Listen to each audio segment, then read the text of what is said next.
News 5 at 5 starts now.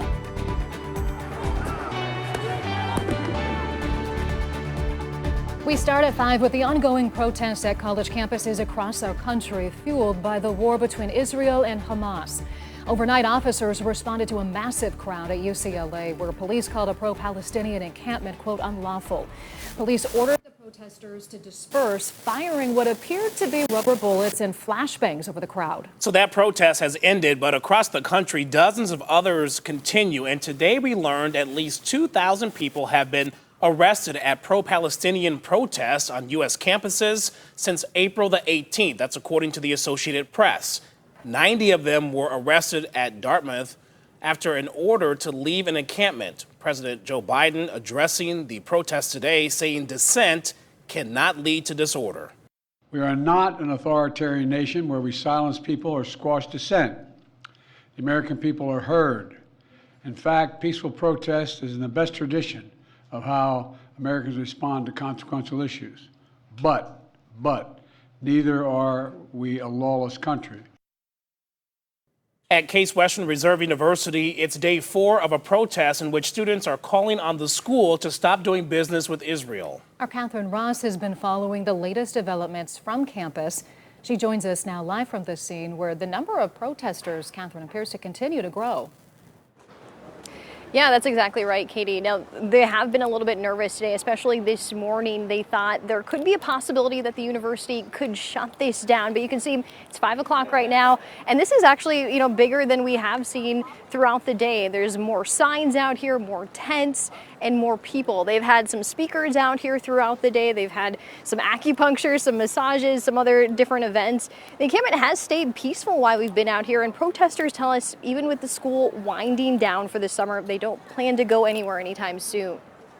Some soon-to-be graduates at Case Western say they've come of age in strange times. COVID ruined my high school graduation, and I think, our administration's negligence could ruin my college graduation. Jad Kamhawi Oglesby and others have spent most of their finals here out at an encampment on KSL Oval. The pro-Palestinian group is calling on the university to stop doing business with any Israeli interests. They have a list of other demands, including an apology for what they believe is a lack of support for these students. All I would like to see is at least a concerted effort, a progress, a positive stride forward. If you look at, later today, demands 4 and 5, all that can be fixed with the email. Student organizers say a small group of counter-protesters did come out Wednesday night, but we've seen no clear opposition on campus. Wednesday, we showed you the Jewish student groups holding their own gathering at the Hillel Center. They displayed a table with photos of Israeli hostages, and some told us though they'd experienced no outward disrespect from protesters, they were uncomfortable with some of the messages and focused on creating a safe and welcoming space for Jewish students. I've been raised all my childhood by Holocaust grandparents who had to run away and flee and leave their homes because they were Jewish. And I can't have this happen to the Jewish students here. Student protesters say their goal is to create a more inclusive, safe environment on campus. I would love to have a conversation because that's what we're here for. We're all here to attend a university to learn. Following rumors that the school might break up the encampment Wednesday, the university told News 5 it was not planning to enlist outside law enforcement to remove demonstrators. The group doesn't plan to leave on their own until at least some of their demands are met. And many say they still hope to finish out their college careers here. I do not regret choosing to come to this school. But because of that, my strong feelings and my strong positive feelings for this institution, I want to make this institution better.